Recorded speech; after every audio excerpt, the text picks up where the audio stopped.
This week, we interview Craig Taylor, co-founder and chief information security officer at Cyberhoot, to discuss security awareness training. But first, John Strand and I will discuss threat hunting. In the news segment, is Broadcom buying Symantec? Chronicle will join Google Cloud. Ping ID to support FIDO-compliant biometric authentication and security keys. And Beyond Trust simplifies endpoint privilege management with PAM platform integration. So stay tuned for all of that and more on this episode of Enterprise Security Weekly. This is Security Weekly, for security professionals, by security professionals. Broadcasting live from G-Unit Studios in Rhode Island, it's the show where we talk security vendors and aren't afraid to name names. It's Enterprise Security Weekly. Prevention-based tools leave you blind to threats inside your network. By adding network traffic analysis to your SOC, you can find and stop attackers before they make their move. ExtraHop provides complete visibility at enterprise scale. Detect threats 95% faster with machine learning that helps Tier 1 analysts perform like seasoned threat hunters. Visit extrahop.com/securityweekly to learn why the SANS Institute calls ExtraHop fast and amazingly thorough. That's extrahop.com/securityweekly. Networks are becoming increasingly complex and fragmented, and digital transformation and DevOps are driving an explosion in network connectivity changes. With each new network connection, cyber attackers may gain another opening to breach or traverse the network. At TwoFin, they've pioneered a policy-based approach to network security management using automation and analytics. As a result, you can make network changes in minutes instead of days, reliably and securely. To learn more about TwoFin, the security policy company, go to securityweekly.com/TwoFin and sign up for a free evaluation. By the end of 2020, 99% of exploited vulnerabilities will be publicly disclosed and known to IT system admins. The consequences of that fact means the burglar will already be in your house because you left the front door wide open by failing to patch known vulnerabilities. How can you keep the threat actors out? Through cloud-based automation, Automox enables you to slam the door on unpatched OS and third-party vulnerabilities across your entire Windows, Mac, and Linux infrastructure. Take advantage of a free trial with Automox to not only see the vulnerability status of your infrastructure, but do something about it within minutes. Start automating the fundamentals of cyber hygiene at securityweekly.com/Automox. That's securityweekly.com/Automox. Welcome to episode number 144 of Enterprise Security Weekly for July 10th, 2019. I am your host, Matt Alderman, joined by Mr. John Strand. Hey, Matt. Good to be back on the show with you. Like I said, so far this year, it seems like I've been on the show with you more than Paul, which is usually good news because Paul is out and about visiting people in the world. Today, not so good news because of what Paul's father passing away. So everybody that's listening into the show, please keep Paul's family in your thoughts. Yeah, it was Paul was out last week, and we didn't have a show. And then, his father passed away over the weekend. So, we're holding down the fort while he's out. So he needs to spend time with family. Absolutely. Security Weekly is returning to Vegas this August for Black Hat and DEF CON. If you'd like to request a briefing or sponsor an interview on site at Black Hat, please go to securityweekly.com/booking and submit your request. We are filling up pretty quickly. Also, some of you have told us that you're overwhelmed by the amount of content we distribute. In an attempt to make it a little easier for you to find what you're interested in, we've created our new listener interest list. Sign up for the list and select your interest by visiting securityweekly.com/subscribe and clicking the button to join the list. All right, John, we've got a webcast this afternoon with Viavi, and Joff and I have been going through preparing for that.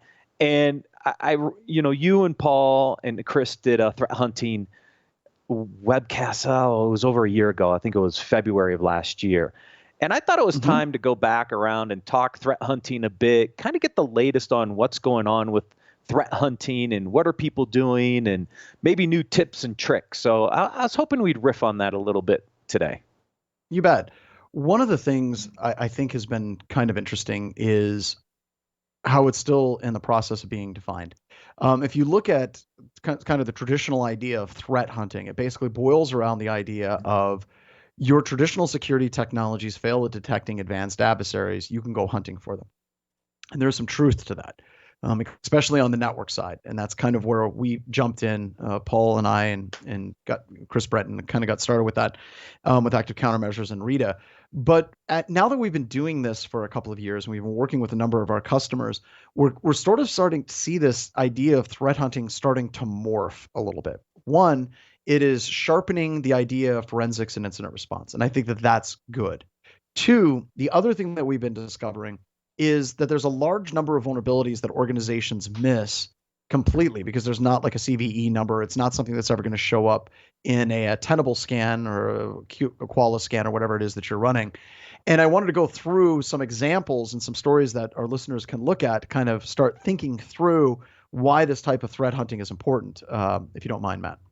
Yeah, I would love it because back when I was at Tenable, just quick story on this, right, is when we were looking at what are all the things that Tenable Security Center could do, because Security Center had some pretty interesting capabilities. It was pulling network data through the passive sensor. It was pulling log data from various sources and doing log correlation. It was bringing in some threat intelligence data and also all the vulnerability data. And if you think about that for a second and you start to correlate your network log, your network traffic, your endpoint data, and vulnerability information together, you've got the foundation for some threat hunting capabilities, but then you kind of got sideways on, well, what does threat hunting really mean? Is it a proactive? Can it be a reactive? Where is that line drawn? So I'd love to get into some of those examples and specifics of how do you define it and what do you need? And I think we're still in the level of defining it. And I know that there's a lot of vendors that are out there that'll probably take issue with me saying that and be like, well, we've defined it. We've got the solution, blah, blah, blah, and they don't. So I want to go through a handful of examples. All right. So these are all ones that we've dealt with in our customer base over the past year and a half. First one, you remember, Matt, the TeamViewer breach, right? The attackers broke into TeamViewer in 2016. And then from that, they were able to then gain access to customer base. So how do you actually define that vulnerability? Is that a vulnerability that falls in exclusively channel partnership, like not channel partnership, but like vendor management? Is that a vendor vulnerability? Is it a vulnerability that could be defined by simply creating a plugin and looking at it from Nessus's perspective? And the answer is it doesn't really fit there. And the reason why it doesn't necessarily fit there is a lot of organizations are working with third-party vendors, healthcare, IoT, power grid, and they have these third-party vendors that need to have access inside of their network for the various like radiology machines or gaining access to telemetry data for like, the flow coming off of a dam. They have to share it with some government agency or something like that. So it's very common for our customers to have TeamViewer running. And that gives their vendors the ability to be able to access their network and monitor and maintain and do support on the services, the systems, and the servers and devices that they sold to this customer. So now you have something like the TeamViewer hack. Now, all of a sudden, you have this direct backdoor into an organization coming in through this remote management software. And this isn't the only one that shows up. I'm going to talk about it, another example here in just a little bit. But this type of vulnerability is the type of thing, especially when we're talking about network threat hunting, that will shine, right? If you're doing beaconing detection with something like an open source product like Rita or Flare, and you end up finding these beacons and these backdoors in your network, they may be legitimate. But I think organizations have to be aware that they actually exist in the first place. So a good question you should ask is how many outgoing TeamViewer connections, how many go to webinar or go to meeting or log me in or go to assist sessions do you have in your organization? Some of them will be directly related to the business that you're performing. You're going to need to have a vendor to have that access. And some of it may not fall into a category where it's super easy to say, yes, this is authorized. It may be somebody that's trying to bypass existing security controls so they can go to their home system to do the things they shouldn't do at work. Another example, did you hear much about the Nuance healthcare data breach by any chance, No, Matt? That one I didn't. So this one is also interesting. This one ties together like 3 different vendors, right? So Nuance was compromised. And they were using, I think it was GoToAssist. So their software would be installed and then they'd use GoToAssist. And if you were using GoToAssist, you would then contact Nuance. You would basically authorize GoToAssist. And then Nuance would be able to come in and manage their software in your environment for medical transcription. And there was also Dragon. Well, Nuance became, or they bought Dragon, naturally speaking, for transcription software for medical. And what happened is a whole bunch of healthcare organizations they came in and they let Nuance come in, do what they needed to do, but then they never shut off that access. So Nuance was compromised. And yet again, this remote management software was still running. And then there was a whole bunch of patient records that were actually compromised. And I believe the total number that we know for sure, without question, was 45,000 patient records that were exposed. But the only reason why we know that those patient records were exposed was because we actually had solid logs and we could identify it. There's a whole bunch of other breaches. They have no idea how much was actually exposed because proper logging and telemetry wasn't involved. The final one, but this was a pretty big one, Workday being compromised, right? Software as a service. So moving it away from the inside of your organization and something that you have as a SaaS offering, somebody may be using Workday every day, they get compromised and it comes back on the inside of the environment. And I'm using these as examples because this, for us, is helping us refine when we're talking to our customers. One of the big questions we always get is, what is the problem we're trying to solve? What is the problem that we're trying to solve? And I think when you're looking at threat hunting is seeking out to find out in your organization and know what you don't know. Where are these dark closets that exist in an organization that are traditionally being ignored? Because these are often the places where attackers will just lurk for a long period of time. And then, of course, some easy examples like cryptocurrency mining. Cryptocurrency mining on many organizations is not something that traditional security products are very good at detecting or eradicating. So we find a whole bunch of cryptocurrency mining running on organizations, and that costs organizations a lot in power. Now, those are the non-standard edge cases. And we still find very regularly organizations that are compromised with quote unquote advanced malware that is just not being detected by their endpoint security products.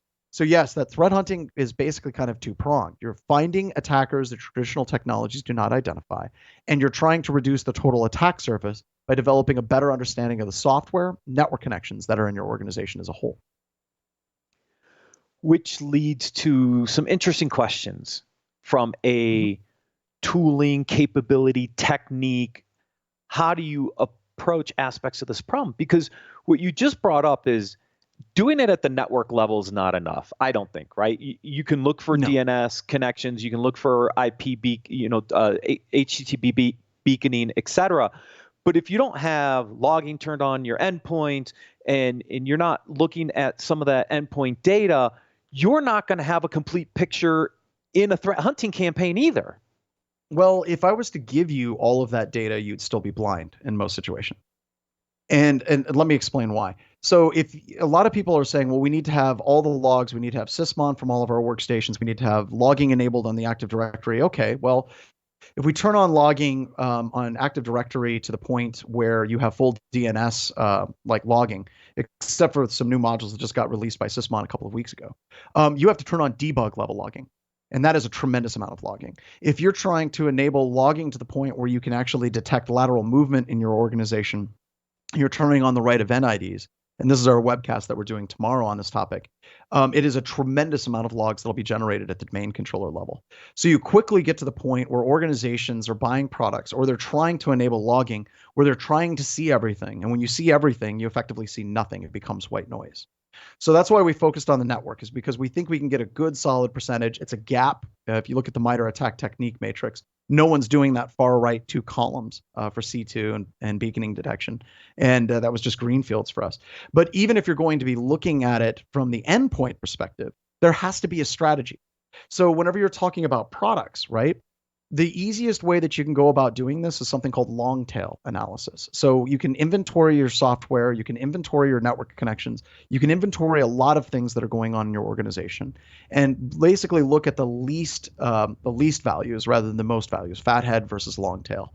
So for software in your environment, what's the software that's installed on 2-3 computer systems? That software is either going to be policy violations, out-of-date software, or malware. Almost all the time, it's going to be that.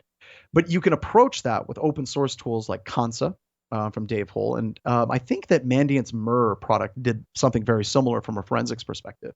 But whenever you're looking at your software in your environment, there are approaches and strategies where you can do threat hunting, where you can enrich the amount of data that you're getting, rather than just trying to turn on the Firehose and see absolutely everything and dump it into a SIM and let ArcSight sort it out for you. Which is just a very bad approach. And that's really the promise of user behavioral and entity analytics as well, right? The traditional SIM logging approach is fundamentally broken.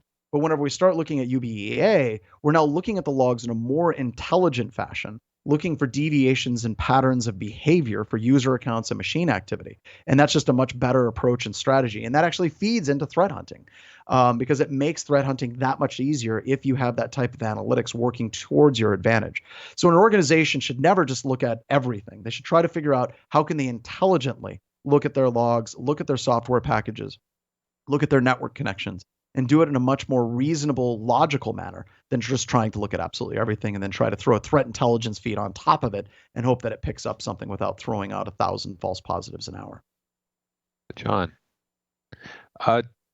beyond the capabilities, isn't there sort of a false allure that if I just get these products, it'll capture all this information, categorize it, I can kind of turn it on and go, that they missed the maturity curve, the process to get to where it's actually useful? Oh, I agree, 110%. Or is that just me? No. You're absolutely 100% on point. In the webcast that we're doing tomorrow, we're talking about log analysis. And just okay, here's an example. If I password spray an outside Outlook web access portal, what logs will be generated? Are they security logs? Are they IIS logs? The different types of authentication mechanisms for different tools, from using domain password spray on the inside of the network, from using password spraying toolkit from Marcello, or using Mail Sniper. They use different authentication protocols. And if you don't have logging enabled properly, you're going to miss at least one of those tools. And that's going to be something that we're going to discuss. For internal lateral movement, if an attacker is using something like Bloodhound to move laterally across an entire environment, I would say 95% of organizations have logging enabled in their domain controllers, but they don't have proper logging enabled where you can actually detect those types of attacks. So I agree with you, right? They buy products, and by they, I think a lot of organizations just buy products, they turn it on.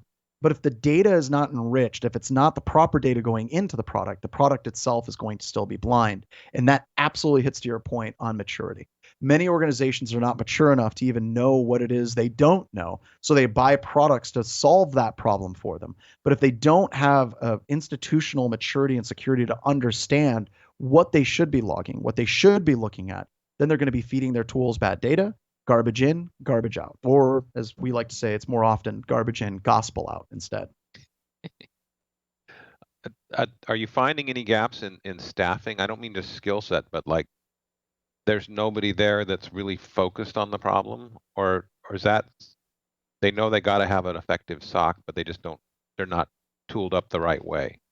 Well, I think that the staffing problem, the overall staffing problem in security is weird, right? There isn't a staffing shortage. There are thousands of people that are looking for jobs in information security. And if it was just matching up one-to-one body for jobs, we wouldn't have a problem. The problem is it is a staffing problem, but it's more of a training problem and once again, a maturity problem. So you can throw bodies at this issue all day long, but if the people don't have the proper training and they don't have a proper background and understanding, then they're not going to be very effective. That's why you can hire one really good person who can do the work of like 6 people who don't have those scripting skills, the background in technology and networking and in systems administration. So yes, there's absolutely a staffing problem, but it isn't an issue of just let's throw, 1 million more bodies at it. We basically need to have better trained individuals. And this becomes a bigger issue in the industry because there is a staffing problem. The solution space isn't let's get more people trained to have the skills that we need. The solution space is now, well, let's buy SOAR. Let's do security orchestration and automation because we don't have people. We're going to buy a product that does that for us. And that's absolutely insane. And that's not the right way to go at all. And I will go to my death on that because, as I say all the time, you guys have been in this industry a long time. Anytime you implement any type of security automation, that sounds fantastic until it actually nukes a CEO's notebook computer or brings down a mission critical app or a server. At that point, orchestration and automation doesn't sound all that great now anymore, does it? And it'll get ripped out very quickly. So you're seeing these offshoots where people are trying to buy products to solve staffing issues, but we're feeding the data into these platforms that isn't enriched, that isn't proper data. So we're getting incomplete data going into the orchestration and automation platforms.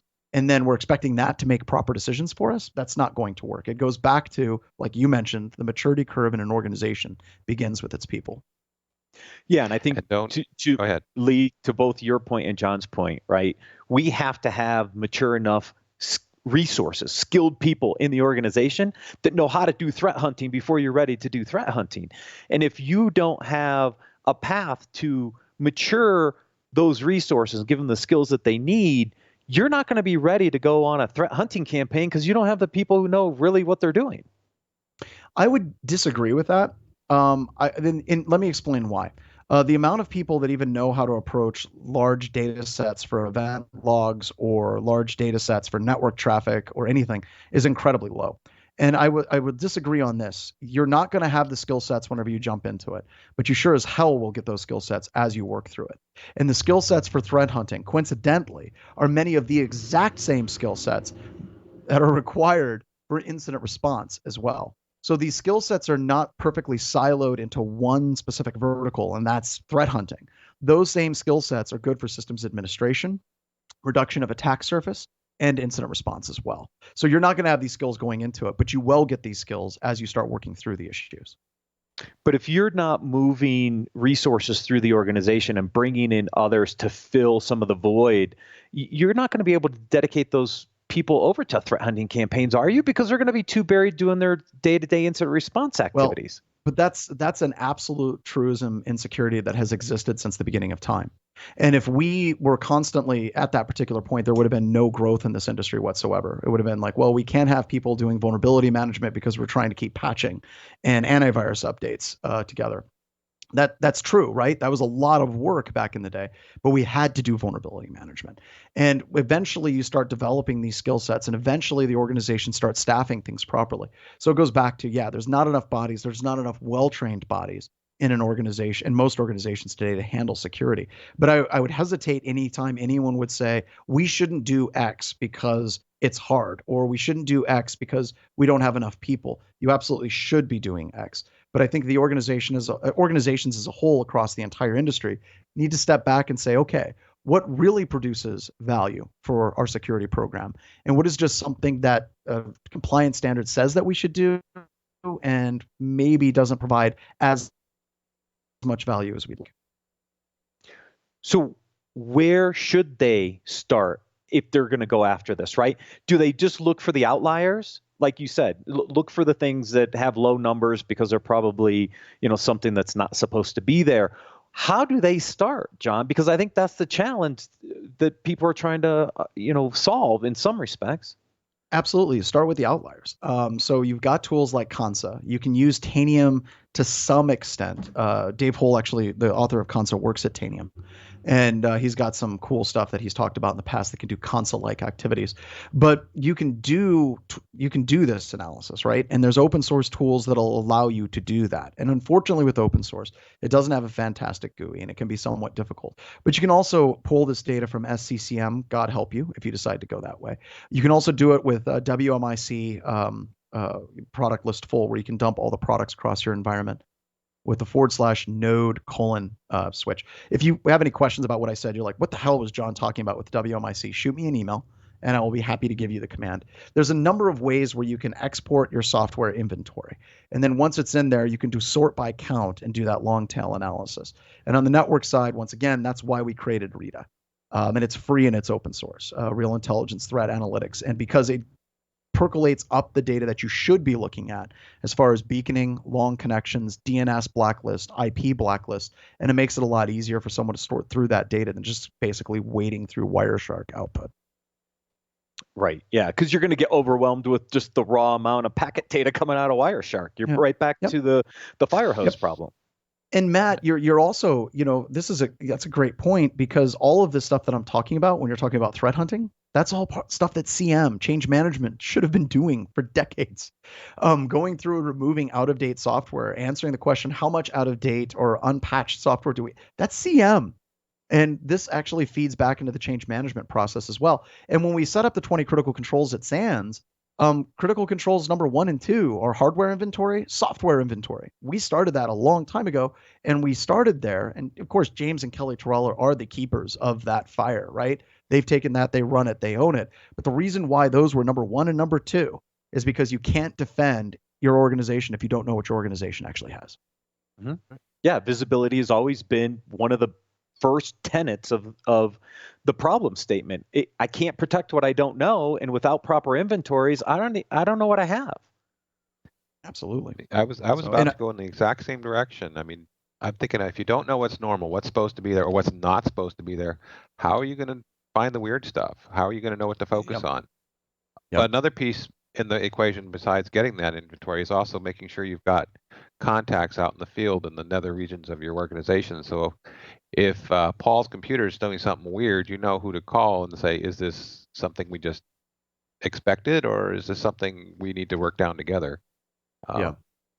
The And I distributed think resources. really that comes back to that staffing problem, right?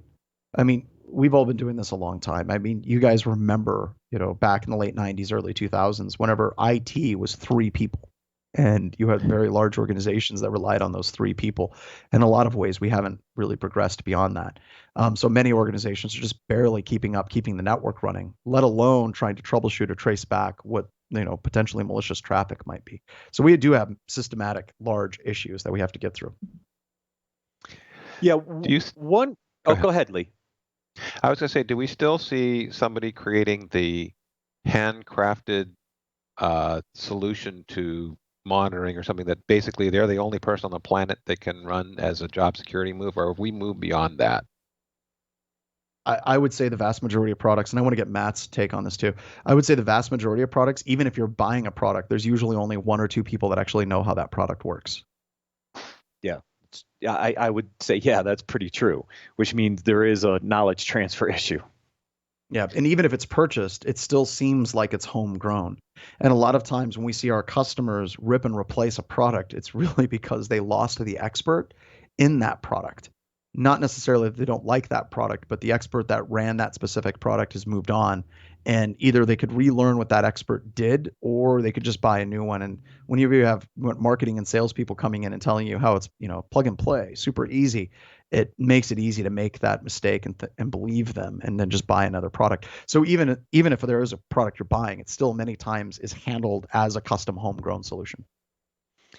Plus, you have CISOs swapping out every roughly 18 months in our industry on average, and they're going to bring in some of the tools that they've used in the past, and that's going to be the other thing that happens to some of these products, especially if they're sitting on a shelf. Now, Matt, is that what the average lifespan is for CISO? It was 18 months. It might be a little longer now, but it was about 18 months.